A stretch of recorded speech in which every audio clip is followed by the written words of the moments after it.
বিশ্ব পরিবেশ দিবস উপলক্ষে সাধারণ মানুষ সহ সরকারকে সচেতন করতে ত্রিপুরা প্রদেশ কংগ্রেসের উদ্যোগে প্লে কার্ড হাতে নিয়ে এক কর্মসূচি অনুষ্ঠিত হয়।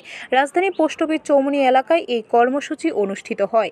আয়োজিত কর্মসূচিতে উপস্থিত ছিলেন ত্রিপুরা প্রদেশ কংগ্রেস সভাপতি আশিস কুমার সাহা ও বিধায়ক সুদীপ রায় বর্মন সহ অন্যান্য কংগ্রেস নেতৃত্ব।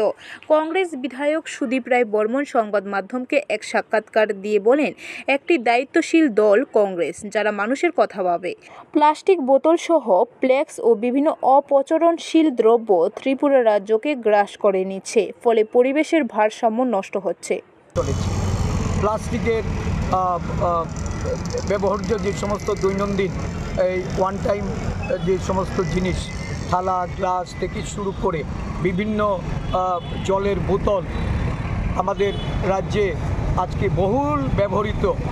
এই সরকারের পাবলিসিটির যে সবচেয়ে বড় উপাদান ফ্ল্যাক্স, এই ফ্ল্যাক্স এটা যদিও প্লাস্টিক ব্যবহারের উপর সরকারের নিষেধাজ্ঞা আছে, কিন্তু দেখা যায় যে শাসক দল বা সরকার এই তাদের নিষেধাজ্ঞা তারা নিজেরাই ভঙ্গ করে চলেছে।